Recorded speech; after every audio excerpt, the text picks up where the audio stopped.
Welcome to Let Freedom Ring. As you can see, for security today, we have, I think, the most handsome security guard we've ever had on the show. So a pleasure for him to protect us from Soapy today. But my guest this week is Big Boy J-Rowe, Jason Rowe from the Bring It podcast. Welcome to the show. Hey, thanks, Tiny Pipes. Yeah, Glad to be here. Yeah, no, we're happy to have you. A lot of people in the softball community have been very hyped up for this episode. Overhyped. I don't know. Hopefully I can live up to it. But let's get to know you just a little bit. Where are you from? Where'd you grow up? Yeah, so I grew up down in Connecticut, just outside of Hartford, about 20 minutes northwest. Grew up down there. Moved up to New Hampshire going into my freshman year of high school, and then was in Amherst. And kind of since then, since I settled down my adult life, has kind of bounced between Connecticut and New Hampshire, and now my wife and I live in Manchester. Set up shop, and it looks like we're here for a little bit of time, so which is pretty great. So. Awesome. And so Sauhegan High School? I did 3 years at Sauhegan, and then I actually finished up my high school years in the Holderness School up in Plymouth. Oh, okay. Go Bulls. Yeah. And then I went down to University of Rhode Island to play ball down there, and then, then academics happened, life happened, and we just went a couple different ways. But no, it was... Yeah, and then after there, I was in North Carolina for a year and then came back to the Northeast and kind of stayed here. Awesome. Yeah. Awesome. All right, now, we used to do this on the show. We'd say one thing everybody should know about you, but I just felt like it wasn't enough. So what are 3 things everybody should know about you? We know you host the podcast. That was one of my things. That was one of the 3. I don't know. I mean, I can pull off a pretty mean cartwheel. Okay. For a guy my size, I've got a lot of nimbly-bimbly moves going on here.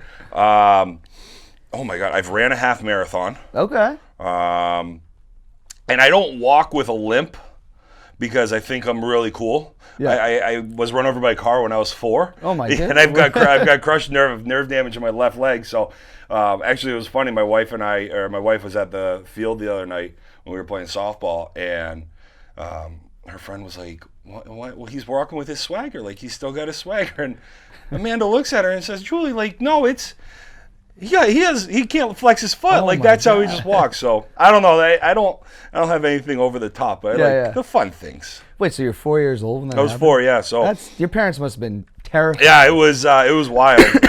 My sister was sleeping inside. She was 2. And this is back in 85, so no real safety measures in cars at that point, and I crawled in the car, either hit the bar into reverse or neutral, and we lived up on a hill, and I either fell or jumped out, and I had a hole in the back of my leg. And, oh my goodness. It was 4 years old, and whatever, it happened. Nothing, still did everything I wanted to. Played ball all growing up, played hockey growing up. Had the opportunity to play college baseball, and has never stopped me from doing anything. So yeah, that's quite the story. Yeah, it was. And now my lovely masseuse is beating the hell out of my leg to break up the scar tissue. But no, it's good. It's when I get tired, I trip a little bit, but that's it. Yeah, nothing too bad. Awesome. Well, and last thing, in getting to know you, and we ask every guest this, the show's Let Freedom Ring, so we always ask this. What does it mean to you to be an American? Yeah, it's funny. It rang. Kind of when I saw the question and thought about it, I thought about it earlier. It was probably 4 years ago. I was walking through. For me, really, being American means you can just live out your dream. Like, you have the ability, if you want to put the work in and you have the thought process and the goals, you can live out your dream. It may not come true, but you have the opportunity to chase it. And I was at a 4th of July. I'll tell you, this kind of goes the opposite way of what it means to be an American to me. We were at 4th of July down in Manchester. We parked. We were walking down to watch the fireworks, and there's a guy just smoking a blunt, grilling on this little grill. He's 6-year-old, has like 18 kids ranging from young to old. And he's like, "Oh, this is what being American is all about." And I look at Amanda and I'm like, "No, that's not." And so we got into this huge conversation about it.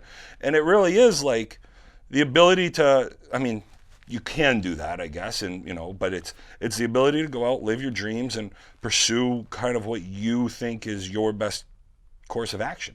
And that to me is it's something that's unique and awesome.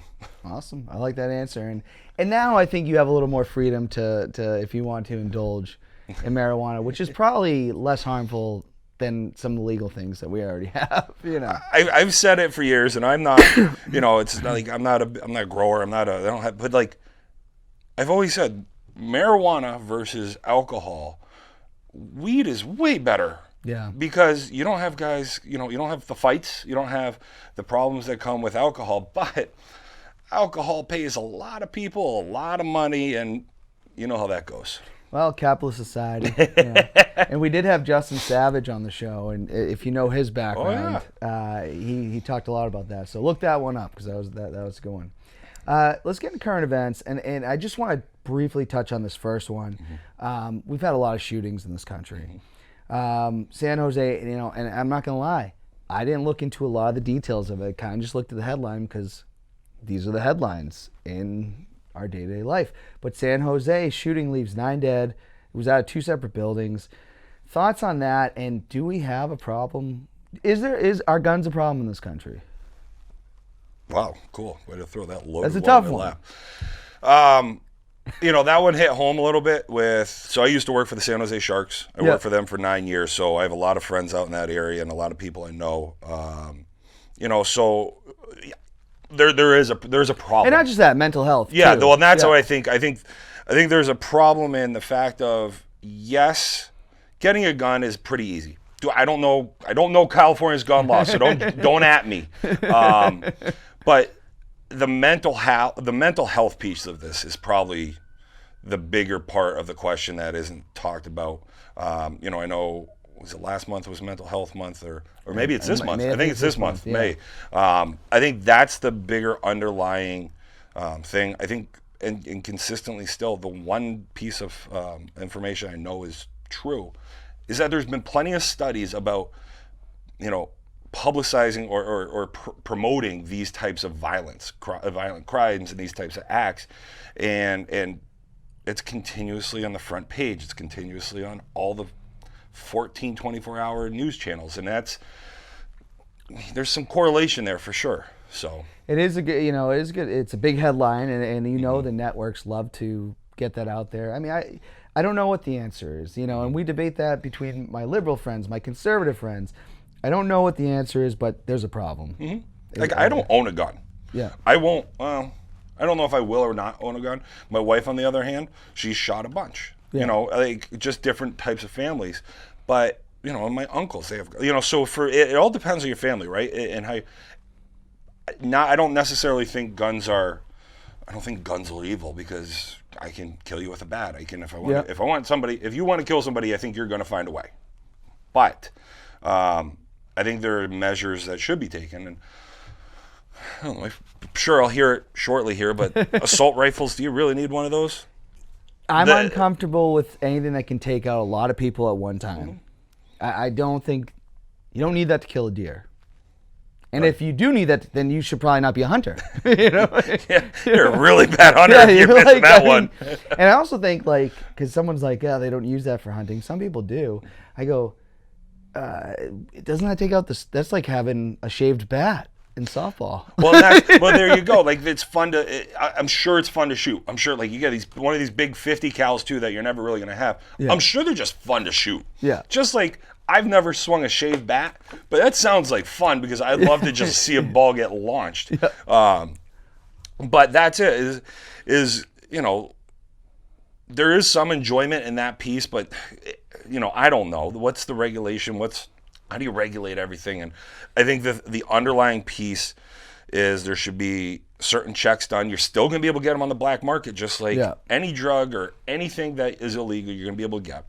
But I think the mental health piece is something that's probably gaining more steam and needs to continue to keep getting more steam. And I think the big thing too is we get so emotionally upset with these debates from one side or another. We need to be able to sit down and be like, something's up. Mm-hmm. Something's up, and we need to figure it out. And I think sometimes that's an issue that we have. I was talking to somebody I work with. I work for a company that's based in the UK, and we're split 50-50, half Americans or North Americans and half UK. And I'm like, you can't talk politics with anybody anymore, because we are such a polarized nation now. Or maybe it's just the vocal people or the polarized sides. you should be able to sit down and have a conversation and walk around and say, that's the only way you're going to be able to know another side. Hey, Yep. I don't agree with you. Why do you think this way, and why should I maybe consider something else? No, I totally agree with that. And, you know, that's a big piece of our show because I do get a lot of guests that are like, I won't talk politics with you. Like, I'll come on your show, but I ain't doing that. And I say, okay, that's fine because I'm not going to put anybody's feet to the fire, which brings us kind of into politics. Just, I don't think either one of these are really that hot button topics this week.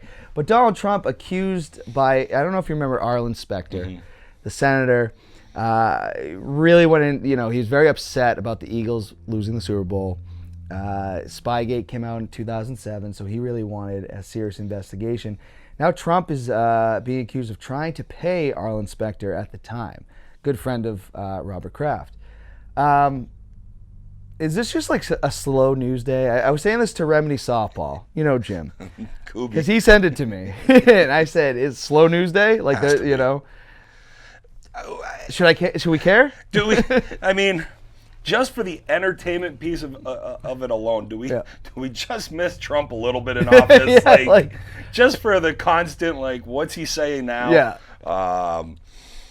I heard it quickly.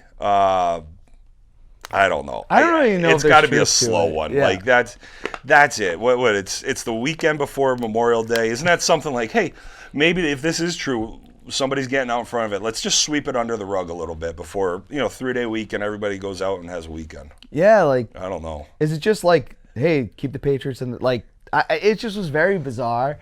So when I actually looked it up, I was like, okay, this is an article that a lot of news sources are covering, and I go, he wasn't president then. No.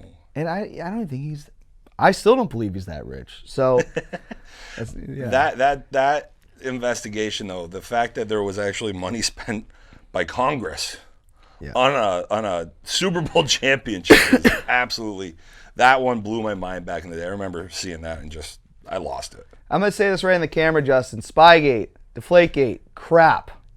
Especially Deflategate. That was the biggest fraudulent news story ever. ESPN, I've never been a fan of ESPN since. I jumped off that bandwagon a while ago. Yeah, and you know what? When Stuart Scott passed away, I said, that's like, I know Kenny Mayne just retired. He was amazing. Yeah. When Stuart Scott passed, like, that hurt. That was, that was hurt. Tough. That was our childhood, at least my childhood. Yep. You're only a couple years older than me. And he'd be like more hardcore than the new Wu-Tang album. Like he was great. The best. Last thing just going on. China now, maybe COVID was created in a lab. I know this has been talked about a lot, but there's some things that went on in November of 2019. Even now, Dr. Fauci, the good doctor, is saying he agrees there should be an investigation. I don't think that's a political thing to me. No. I don't know. No, but I mean, here's the thing. So many people have stopped listening to him. They're going to be like, yeah, whatever at this point. But I don't know. I'm a big Brad Thor fan when it comes to, like, he's an author, writes a lot of, like, black ops type stuff. And boy, this whole COVID thing really